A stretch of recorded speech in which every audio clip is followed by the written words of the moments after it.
Hey guys, welcome to today's quick vehicle visionary tutorial. What I'm going to share today, if you own one of these Chevrolet Silverado pickups, could really save you a lot of trouble. And it has to do with the child safety lock.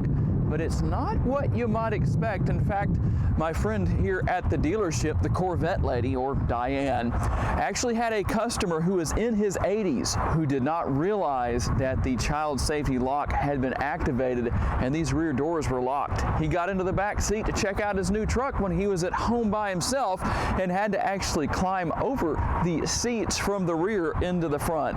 Let me show you how to avoid having to do that, whether you're in your 80s or your 20s, and just make life a little bit easier for you.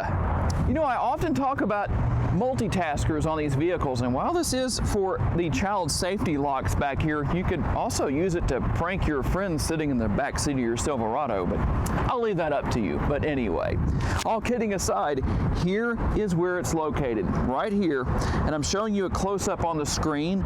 If it's towards the rear of the vehicle, towards the back of the door, or if you're facing it to your left, that means that the child safety locks are not in use. But when you move it to the right, at least based on what you're seeing on your screen, that means that the child safety locks are on. And that way, you don't wind up in that position that the Corvette lady's customer did. And it could happen to anybody, but I don't care who you are. Who wants to have to climb over the console into the front seats because you didn't realize the child safety locks were on? Anyway, I hope that video is really helpful to you guys, whether you're using it for your kids or you're using it to prank your friends or whoever you want to, whatever the case may be. Make sure to tell me what you want to see me feature as far as tutorials go here on the Vehicle Visionary YouTube channel.